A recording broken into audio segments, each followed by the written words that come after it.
warm welcome to Brent Chaters. Brent, it's good to have you with us this morning. Brent, you've just started serving not too long ago on our board, and we really appreciated the advice and wisdom that comes from you. Yeah, I mean, it's something I've enjoyed doing, and big believer in everything the CMA does in the community. So happy to support. That's great. So you have a cool title. I mean, if I could choose a title, Managing Director, Marketing Transformation at Accenture. Can you tell us how you got there? Like, what's been your path from a career perspective? I mean, my career has been a little bit on the unbeaten path. I started at HP in IT. I went to school, fell into web design. I kind of had a bit of a graphic design background, fell into web design.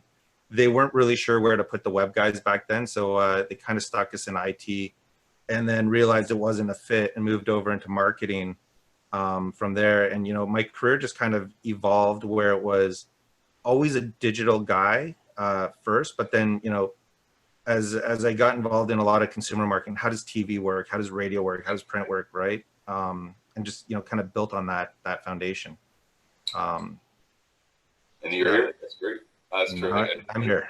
I'm sure that your job has a real great opportunity to speak to a lot of people in business, in particular in these days. I know that probably having someone to talk to about some of these things has been really helpful to the brands.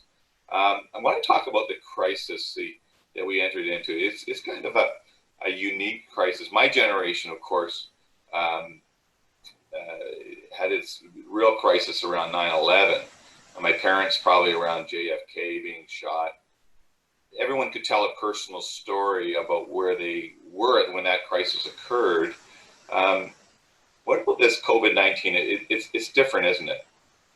Yeah, I mean, the first thing is, exactly to your point. I don't know if anybody could sit down and say, I know where I was when the COVID crisis started, right? Like this was not one monumental event. It was a slow burn that, started to evolve, and we watched it go country to country, and each country managed it in a different way and a different approach. And, it has absolutely changed the way that we as humans operate and connect with each other.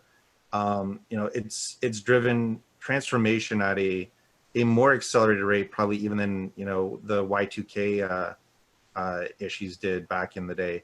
And it's made us kind of reevaluate what does a consumer look like, how does a brand represent in this world, and that kind of led us to starting to think about kind of what are the common truths that hold core to today. Yeah, good. So and I think in that relatively, it's only been 3 or 4 months, relatively short term time that we've been in this crisis. Everyone wants to go through the regular planning cycles and try to figure out what's next. I had a very interesting conversation with a senior executive at a large Canadian brand, and he said they went away to try to figure out the 3-year plan, and they came back completely frustrated with no insight at all. Is that what you're hearing from other people? It is and it isn't. I think what we're seeing is that if you're using the traditional approaches to planning, the traditional approaches to what you've done through your regular cycles, it's 100% frustrating, right? Right. You used to have a very predictable model that you could execute against.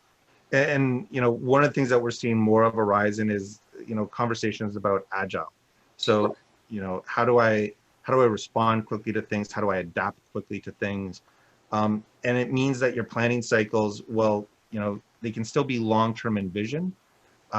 You need to think about how do I pivot quickly, right? How do I change quickly if I need to? And you can't be in a mindset of we are locked into this. It is a mindset of moving dollars around in rapid succession, the ability to pivot on your channels in rapid succession, the ability to open and close facilities in rapid succession. That's kind of the new reality that we just have to deal with. That's great. Before we get into your 5 truths, which I'm dying to get there, I want to talk a little bit about segmentation, or the development of personas.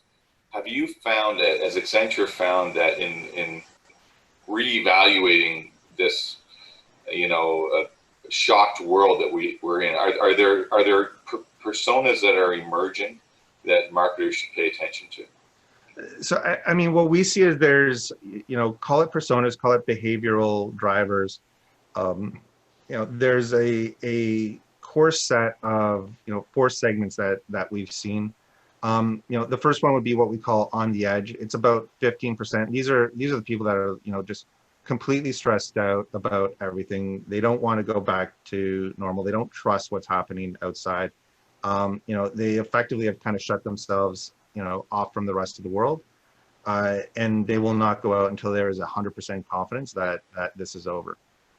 You got 47%, they're the tentative returners. They desire to get back to normal, but they want to do it in a cautious and safe way, right? Right. They're aware of the health implications. They're conscious about wearing masks. They're conscious about, the larger societal implications. The next group we've got, it's it's 10%, and it's what we call me reinvented. These are the folks that have effectively used this time to better themselves.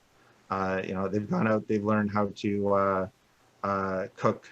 They're out sewing things. They're learning new skills that they never would have done before. That's kind of an interesting group that sits out there. And then the last is the stubbornly seeking normal. This is the remaining 27%. Right. These are the ones that kind of refuse to acknowledge that things have materially changed, and they're just going about business as usual. It seems to be the group that kind of makes the most news in the highlight reels these days. And it's a good sized segment, but the reality is the majority of us are taking this very seriously and doing the right things. That's great. I think that's helpful, particularly as we go through these truths, because the truths impact all segments, but may have a more pronounced impact on one or the other. The first truth you mentioned is the cost of confidence. And I'm assuming we're talking, well, from your blog, we're talking about consumer confidence. There's that general confidence, like I don't want to buy a house, or I don't want to make a major purchase decision, or I want to kind of hoard cash in my bank account because I don't know where things are going. Am I going to keep my job, blah, blah, blah. Kind of those macro issues. And then but you're not talking really about that as much as you're talking about people's individual confidence in brands. Can you explain that a little bit? Yeah, it's what I would call, like the confidence signals, right? And kind of the way, I think what's important is, how do we get to these truths? We kind of thought of it as, Maslow's hierarchy of needs. Right. There's just a core base level of safety that everybody needs to have, and that hierarchy has kind of been reset with everything that's going on in the world today. And so, you need to send strong confidence signals to folks. I'm thinking about, I went to a grocery store, and a very small trigger, but the cart smelled like bleach. That was a positive signal for me, because it told me that they were taking, hygiene, very seriously. In the old days, before this all happened, you might have thought like, oh, something has happened here, and what's going on. But now, it's Right. pivoted that. If you walk into a store and they just got the Purell pump of, hand cleanser, hand sanitizer, it's just a small thing, but it sends that signal of confidence, in terms of both, consumerism. It's safe to go in there. It feels like a hygiene is being served well. And then the other side to it is, if you think about, if you're cocooning and staying inside, delivery, right? Food delivery. Do I have the confidence that you are following the right, etiquettes to ensure that my food is kept safe and clean? That's great. I think that's important. And the second truth may seem obvious, because we're all consumers and we're all faced with it. But the second truth is a virtual century. And one might say that we've been in the virtual century for a long time, and it's just kind of a slow implications of bricks and mortars. I wouldn't mind your comments on, what are the implications of the virtual century for more traditional bricks and mortars? delivery mechanisms? And then also, while you're at it, what about personalization? Does there need to be an improvement in that for primary digital deliverers? Yeah, I think when we talk about the virtual century, and you're right, everybody was moving towards digital as a platform, um, but it was a slow lift for consumers. And effectively, what this has driven is rapid adoption of what I would call virtual habits. Right. And what I think is going to be interesting is which of these habits will stick, because getting entry into setting up your account, enabling it, that's usually the hardest point to it. um, as consumers are now embedded in this, uh, it's accelerated that virtual drive broadly. The second thing that we're seeing within the virtual century is that organizations are now having to balance very much, to your point, the brick and mortar, Right. plus this virtual. And you're seeing that come in where you've got, everybody's got an answer for click and collect, in Right. some way or form. I thought it was fascinating to watch, how quickly you could like place an order online. I could still go to my physical distribution location, and they would fill up the back of my vehicle with, whatever product it was that I bought.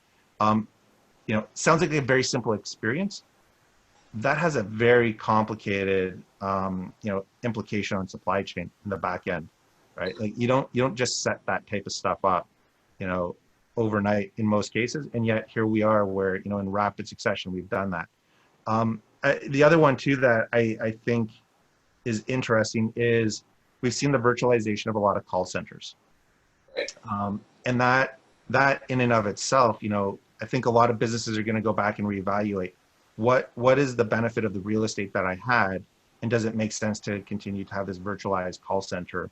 And in some cases, yes, it makes sense, and in other cases, no, we require a secure facility, and we've got to get back to those core foundations. But in a lot of cases, I do think that they'll look and they'll start to realize that the way of the call center has been radically changed and transformed. And that I think that has a positive implication into jobs of the future as well, because I think it creates more virtualization of opportunities for folks to be able to work from home as needed. And it also has a positive implication for the employee, because it allows them to have a little bit more of a calm setting, instead of being in a cubicle all day answering phones. Yeah, I like your point about the back end and some of these things, and some of the sticky parts of the purchase process that may have just been ignored, or painted over to a degree. I just bought a dishwasher the other day, and it was almost a very frustrating experience to actually get it installed, because of all the back end not coming together. So I can see how people's consumers' expectations are going to grow in this area as they become, the marvelous becomes a mundane, I guess, in a relatively short period of time. Let's pivot now to health, and obviously everyone is having to consider the health implications of everything they do now, right? The consumer's there, but beyond that, like, what are some of the product innovations that you see happening now, maybe happening in the future around health? So yeah, I think health again. It's had implications to both supply chain, in that we watched in very rapid succession. A lot of local businesses suddenly become health providers. They were pivoting their teams, where if their product, they couldn't get their regular product out, they were producing hand sanitizer, they were producing masks, they were producing protective equipment. They were effectively retooling in rapid succession, because we weren't able to get the supply chain activated from some of the disruption that was happening globally, and the rapid consumption of a lot of products that traditionally we haven't had that level of demand for. So you've got that view in terms of call it just production of health. The next side is you're starting to see folks return to call it the never normal. Right. We don't know what's quite going to happen, but I've acclimatized to the uncertainty. And now I want to go out for runs. I want to go back to working out. You know, I might be out in public. I was literally looking yesterday, and Under Armour now has, you know, face coverings that are designed for high performance athletes. Right. You know, and so, you know, I think you're starting to see businesses think about, you know, what are those implications that we need to look at. I wouldn't be surprised if you start seeing, you know, phone cases with um, some sort of health thing built into it, where, you know, it limits the amount of germs and contaminants that it can carry. You know, kind of almost anything that would have been a touch screen that you would have interacted with in the past, you know, I think are being reevaluated as a whole. And then, you know, lastly, you know, every company needs to be a health company, not just for the consumer, but also for the employee. You know, if you've got cohorts of people that have to be present, you know, in a single location, how do you create social distancing for them? How do you make sure that if customers are coming in, that there is a way for them to, you know, move freely about, but still go about their business in a sensible way? You know, it's, you know, going back to kind of some of the signals that we were talking about. It's almost unsettling if you don't see a lineup outside of somewhere, because you either wonder, well, either nobody's in there, or, you know, everybody's in there, and I'm not sure I want to be in a busy store. You know, so there's a lot of implications, I think, as we think about health, and as marketers, you know, it's also our job to make sure that we are sending the right signals about how we are making sure of, you know, taking care of our consumers' health and also taking care of our employees' health. That's great. I think maybe we'll cover it later when we talk about authority, but I actually get a nice feeling of, I don't know, peacefulness when I know where to stand, what circle to stand on in a particular social environment. It's actually surprisingly helpful to me. But anyways, I think we're all now used to that, and it's no longer jarring and bothering to us. And although I still find myself going down the wrong way in the supermarket, going down the aisles the wrong way, but maybe I'm a Well, rebel. it, Go ahead. it turns out that the best skill that we got was when you were in gym class. If you remember, if they asked you to put your arms out and make sure that your arms didn't touch anyone else. Well, Yeah, that's the best skill that we've now learned. yeah, exactly. Yeah, yeah. Oh, that's neat. The fourth truth you mentioned is cocooning. Now, this probably has more relevance to one of your personas than other personas. Oh, by the way, a question did come in. I just wanted to cover that real quickly. The question is really talking about the work that you did on the development of segments or personas. And they want to know whether the relative size of the segment would have been the same for Canada versus for the U.S. Side of things. Was this more of a North American type of research? No, it was actually based on a global perspective that we ran. I can go back if anybody's interested. I can go back and look if we've got a Canadian cut down on those numbers. Okay, well we can handle that after the fact. But it was an interesting observation, and I like to try to guess that the answer, but I will probably be wrong. Let's go to the fourth truth, cocooning. So within cocooning, you have this notion of future home. Can you explain that? Yeah, I mean, so when we think about cocooning, you know, it's really meant that everybody's kind of reinvented what their new bubble looks like, right? And there's a couple things that I think have been interesting in this. And, you know, as much as we talk about the desire to want to stay at home, it's not just about the desire to stay at home. It's about, how do I make my new limited world as fun and you know, adaptable as possible. And so, you know, in the early days, you saw a heavy run on a lot of gym equipment, right? Everybody was trying to build their own home gyms because they wanted to maintain their workouts and whatnot. You know, then you saw a run on, you know, I clearly don't need it, but hair care product and that type of stuff. Although I will admit I did dye my wife's hair, and I think I did a fantastic job of it. Her salonist at least said I did a great job from the photos we sent her. You know, but you've like learned these like things to do within your cocoon and your bubble that you probably historically haven't had to do and they might not necessarily be the things that you want to learn or do. The other things that we've seen, in rapid succession, are, call it, like, different luxury items that maybe might not have normally seen as much of a rise.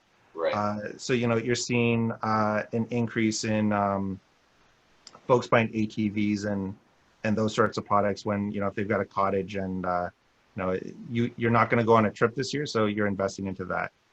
You're seeing an increase in the purchase of spas and hot tubs, where folks are installing those things in their backyard, and it's a change in kind of some of where the financial ability goes to be able to afford these items. And then on the flip side, you've also got folks that have been financially impacted as well, and they've got to figure out ways that they can make ends meet in a different world as well. And so what does their cocoon look like? And that's a completely different world. So it's at the end of the day, what it's done is to force us to reevaluate what does home look like. Yeah. And you and I were talking about, like, even how we set up our home offices. Yeah. I'm watching fairly high level CEOs who are setting up recording studios in their home office now because they're doing employee all hands, and they've got high end production equipment that's now being delivered there.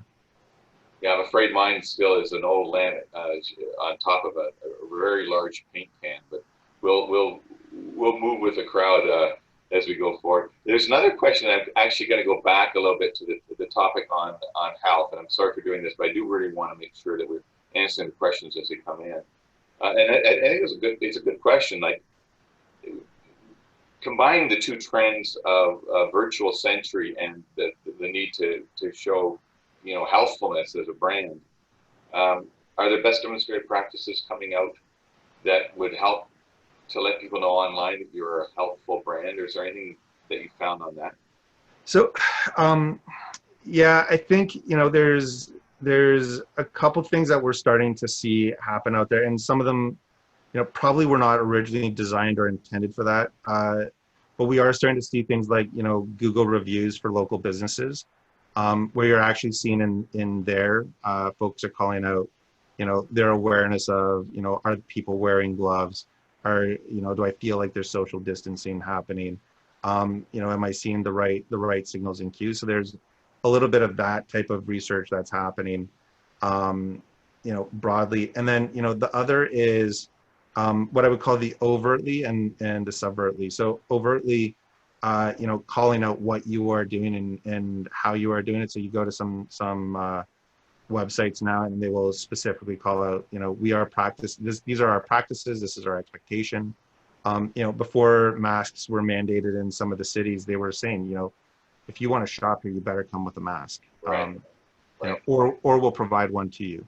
Right. So that's the overt, and then the subvertly is what I thought was super interesting was I was actually watching TV commercials when this first came out, and I remember Tim Hortons, and they didn't say anything, but in the cuts they had the people in the videos wearing gloves, doing all the things that you would kind of expect to see. They didn't call it out, but it was, I thought it was an interesting thing that was quickly layered into their videos. That's neat. One quick question before we close on your fifth truth, which is about authority, and the willingness for consumers to take a little more authority, particularly from the health part of the world. Are there some limits to this? Are you detecting, is this kind of, we just all of a sudden moved away from the not trusting authority generation to the trusting authority generation? Well, so I mean, this one I think is the most interesting. We're seeing folks react to it in that I don't want to have to wear a mask. I need to have control back into my life. I don't want to do these things. And there's the rebelling against, call it the societal ask. And then the other side, I think, we can't wait for the government to come up with all of the right answers. And you've seen, what I would say are good actors rise up as voices. My personal favorite was I got a series of emails from Galen Weston in the early days. Right. And what I thought was very admirable was, he wasn't just speaking out and on behalf of the Loblaw employee. He was speaking out on when I read it, it was really, speaking out on behalf of everybody who's working in the grocery industry. And his message were very simple, like, please have respect, for the folks that are trying to manage things. Right. If it's not on the shelf, don't get angry at them. Like, I loved it because it kind of felt like, my dad talking to me and saying, hey, look, we're all in this together. We've all got these problems.